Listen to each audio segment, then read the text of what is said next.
Welcome everyone to Analysis Hub. This was not just an Arsenal victory. This was not just a narrow win over Atletico Madrid. This was a night where Arsenal stepped out of an old shadow, survived the kind of pressure that used to break them, and gave their supporters something they had waited almost 20 years to feel again. The situation is this.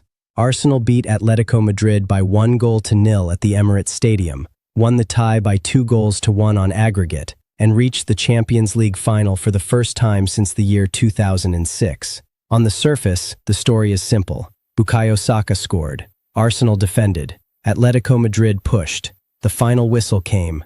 North London exploded. But that surface does not tell the full story. Because this was not a match about domination in the easy sense. It was not Arsenal passing a weaker team to death. It was not a night of open spaces, flowing attacks, and relaxed control. This was a hard, tight, uncomfortable European semi-final. This was the type of match Diego Simeone wants. Low margin, high emotion, constant contact. A game where every loose touch feels dangerous, every refereeing decision feels loaded, and every minute after taking the lead becomes a test of nerve. And that is why this win matters. For years, Arsenal have been praised for their football, their structure, their pressing, their young core, their technical quality. But here is the problem. At the highest level, beautiful football is never enough on its own. You have to suffer. You have to defend your box. You have to manage ugly periods. You have to keep your mind clear when the opponent wants the game to become emotional and chaotic. Against Atletico Madrid, Arsenal did exactly that. The first half showed the tension immediately. Atletico Madrid had an early warning moment through Julian Alvarez, and that mattered because it reminded Arsenal that this was not going to be a clean procession. Atletico Madrid did not come to admire the Emirates Stadium. They came to damage the rhythm, wait for mistakes, and turn one moment into a crisis. Arsenal then grew into the match. They did not completely open Atletico Madrid up, but they began to move the game into more stable territory. Declan Rice gave the midfield weight. The backline stayed aggressive without becoming reckless. Bukayo Saka kept asking questions on the right side. Leandro Trossard drifted into pockets where one touch could disturb Atletico Madrid's defensive block. Then the decisive moment arrived just before halftime. Victor Gyökeres carried the ball with power. Leandro Trossard found the space to shoot. Jan Oblak could not hold it. And Bukayo Saka reacted first. That is the kind of goal people sometimes call simple. But there is nothing simple about being the first player alive to the rebound in a Champions League semi-final. There is nothing simple about arriving in the right place when the whole stadium is holding its breath. Saka did not just score a goal, he completed a pattern. He has become the player Arsenal trust when the moment becomes heavy. Not because he always produces magic, but because his decisions have weight. He plays with responsibility. He carries pressure without making the game about himself. And for Arsenal fans, that is why the goal felt deeper than a finish from close range. It felt like one of their own had opened the door to history. The evidence suggests this is where Arsenal have changed. In previous years, a goal like that might have created panic as much as joy. The team might have dropped too deep too early. They might have invited the storm without the tools to survive it.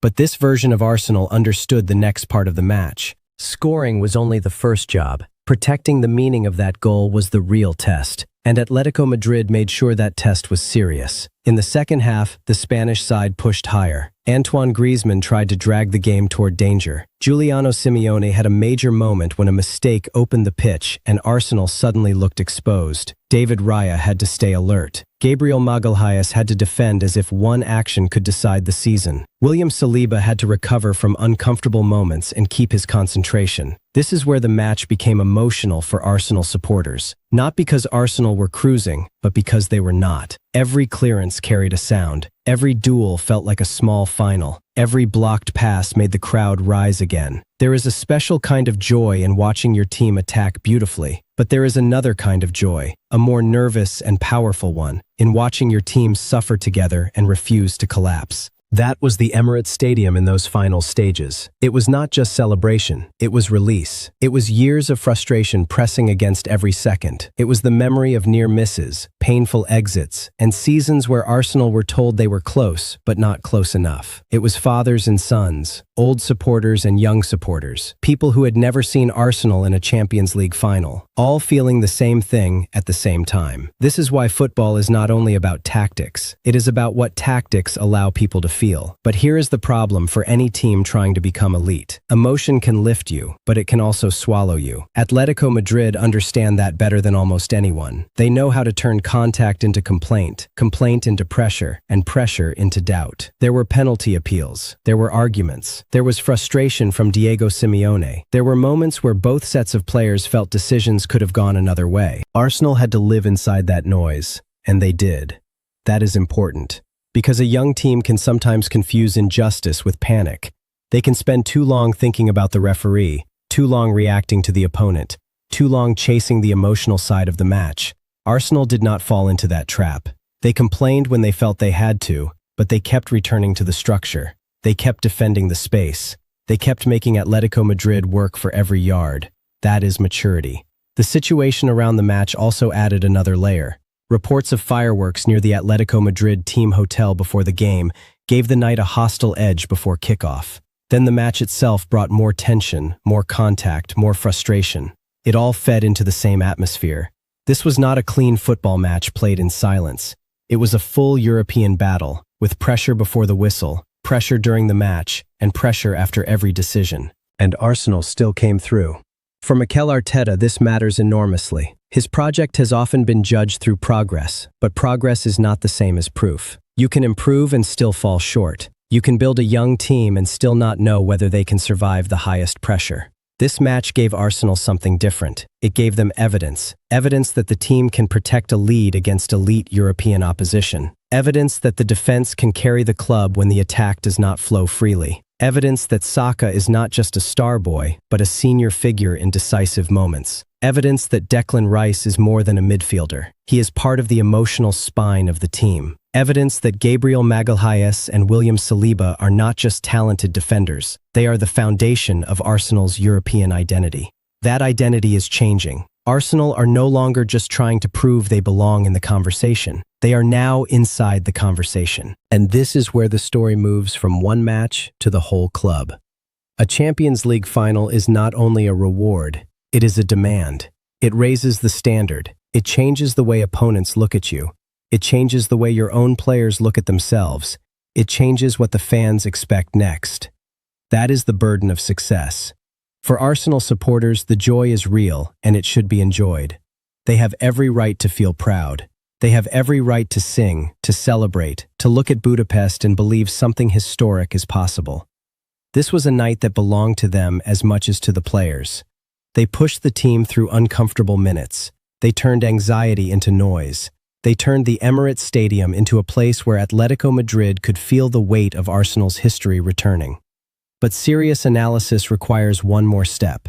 The final is not the end of the journey unless Arsenal make it mean something. Reaching it is powerful. Winning it would change the club forever. The difference will come down to the same things we saw here. Standards, trust, stability, emotional control, the ability to win when the game is not beautiful, the ability to suffer without losing identity. That is the lesson. Arsenal did not beat Atletico Madrid because they produced their most spectacular football. They beat Atletico Madrid because they looked like a team that has learned the cost of becoming serious. They scored at the right time. They defended when they had to. They absorbed the pressure. They gave their supporters a night of joy that felt earned, not gifted. And maybe that is the clearest sign of all. This Arsenal team is no longer only asking to be believed in. It is starting to give people reasons to believe.